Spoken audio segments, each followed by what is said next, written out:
Hello. Today we're going to be talking about sub-Saharan Africa. That's the area of Africa that is just below the Sahara Desert. The first of the kingdoms we're going to talk about is the Kingdom of Ghana. The Kingdom of Ghana is located in West Africa. Now, this originally was several farming villages of the Soninke people, and they united to form the Kingdom of Ghana in West Africa. The capital is going to be Kumbe Sele. Now, how they're going to gather their income is going to be from gold trade. And they're going to use the gold trade to make money and build a massive army. And with that army, they conquer other neighboring lands and therefore add to their territory. It is said that Ghana could put 200,000 men in the field, and more than 4,000 of them would be archers. That's people with bow and arrows. Now, how they make money is they control the trade routes in West Africa, and they're taxing the merchants. So they're taxing the merchants on the gold they're bringing in, plus they're taxing merchants on the stuff they're taking out. So they really are controlling trade up into the Mediterranean Sea and along into the East trade networks. Now, how you became the king in Ghana was it was hereditary, but it was through the mother. We said they're matrilineal, but they're known as the King of Gold. So this is an interesting description. This is from 1006. The king wears necklaces and bracelets, and when he sits before the people, he puts on a high cap decorated with gold and wrapped in turbans of fine cloth. Behind the king stands 10 pages holding shields and swords decorated with gold. And on his right are sons of the vassal kings of the country wearing splendid garments and their hair plated with gold, which means it's braided with gold. It's said that one gold nugget that belonged to the king of Ghana weighed 30 pounds, and he used it to tie up his horse. This is wealth, a massive wealth. Now, the government officials held the highest rank in society. The merchants would be of a lower rank, and the bottom, of course, would be the slaves. Now, Arab merchants that came into North Africa, they brought in new ideas. They brought in Arabic writing. They also brought in Muslim styles of art and architecture. But the people of Ghana resisted converting to Islam. They really kept their own traditional religious beliefs, but eventually they were conquered in 1076. And when that happened, the kingdom became Muslim. Eventually, they will fall to the kingdom of Mali. Now, Ghana faded after new discoveries of gold were made in the West. When it was closer to them, they had the power. But now that there's other gold other places, those people get power because they have more gold. Now, the Mendika people were united by this guy called Sondidati Mali, and he creates the Kingdom of Mali in West Africa. You might know his story.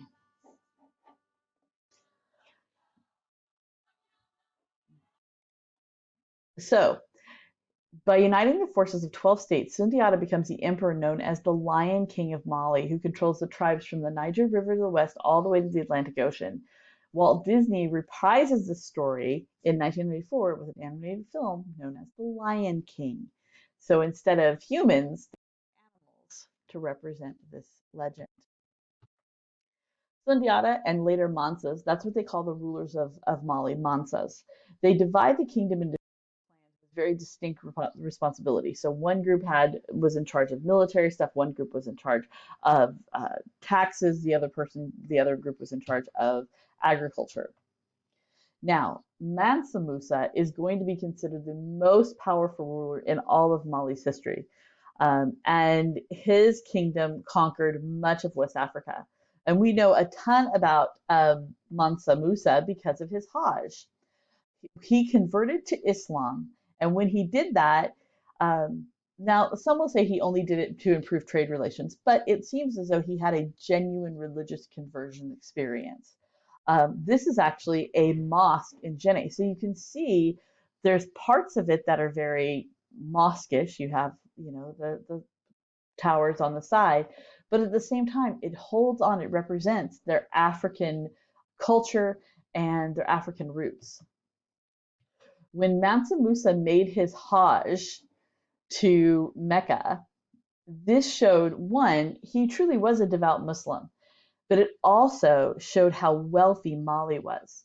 Um, After you're done with this, you're going to watch a John Green video, and he's going to talk about Mansa Musa and what a huge deal this was, because this makes everybody in the world, if they didn't know where Africa was or where Mali was, they sure did after Mansa Musa made his Hajj. One Egyptian said, this man spread upon Cairo the flood of his generosity. There was no person, officer of court, or holder of any office of the Sultanate who did not receive a sum of gold from him. The people of Cairo earned incalculable sums from him, whether by buying or selling or by gifts. Um, the capital of Mali is Timbuktu. That's going to be the center of Muslim learning and incredible wealth. That's where people, like, if you're like, oh, that guy's smart, well, has he been to Timbuktu? Because that's where people went to get knowledge. That's where people went to see wealth. There were more doctors, judges, and basically smart people there than any other place. Eventually, though, in the 1400s, a civil war will erupt and it will tear Mali apart. Because if you're not strong within, you get tore apart by people on the outside.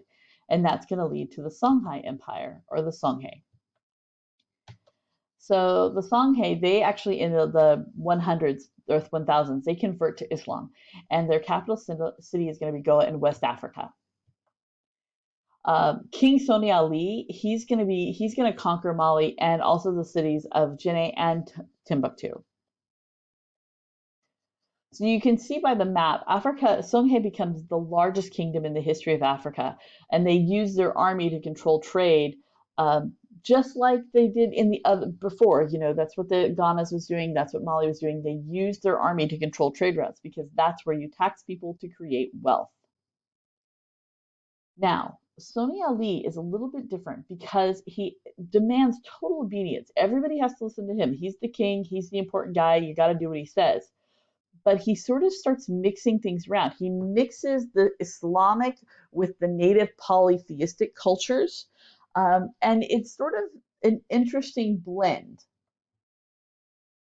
Now, his kingdom is going to do quite a bit of trade with Europe and Asia. Eventually, though, in 1591, a civil war and invasions from Muslims from Morocco destroy the empire. They use muskets. This is actually going to be the beginnings of Africa and African kingdoms fighting within one another and using European-made weapons to do so. Now, we're going to switch over to East Africa and talk about the Swahili states. The Swahili states, they're another center of trade and Islamization. That means people who were converting to Islam. Now, they're along the coast, right? So they speak Bantu. People who spoke Bantu had come from the interior, the inside of Africa, and they had started going towards the east and the Indian Ocean, taking with them their language. Bantu mixed with Arabic, and that's what creates Swahili. Now, this is actually the most common language spoken throughout the Indian Ocean.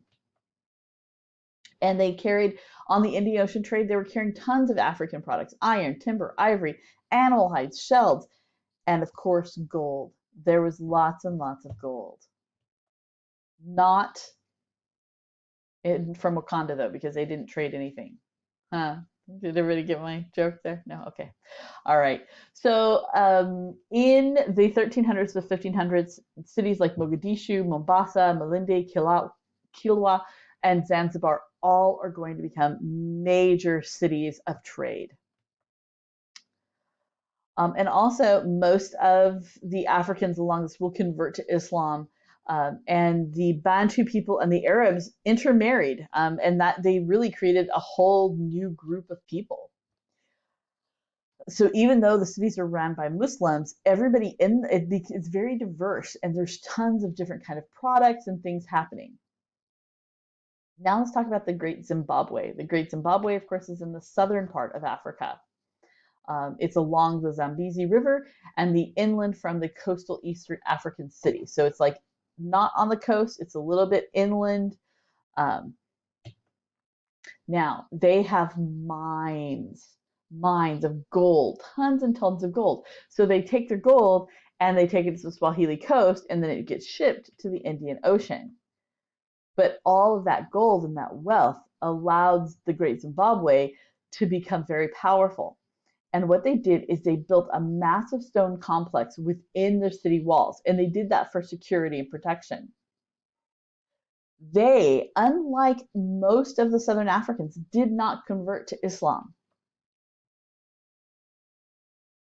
Now, although it had almost 18,000 inhabitants, a lot of its history still remains largely a mystery because their writing hasn't been really translated as thoroughly as others, but also they had an oral history, meaning they told the stories one generation to the other. Well, when that generation is separated, then they lose those stories and you lose the history. Finally, we're going to talk about Ethiopia. Ethiopia is here right by the Horn of Africa. And the Kingdom of Axum, they actually embrace Christianity. It's still the case in modern day Ethiopia today. Um, they had the Ethiopian elite, basically the rich and the wealthy, they remained Christian even after Axiom had fell and others had converted to Islam. They continued to practice Christianity. So it's kind of interesting when you look at the map, you see it's Islam, Islam, Islam, Islam, and then Ethiopia right there. And because of that, it really becomes isolated from the Christian world. And therefore, when there are other changes happening in Christianity, they don't necessarily affect Ethiopia. All right. Now that you've done listened to me, go on and watch the John Green video and do the reading in your textbook. And you'll have a short Google quiz and an assignment to follow. Have a great week, and I will chat with y'all later. Bye.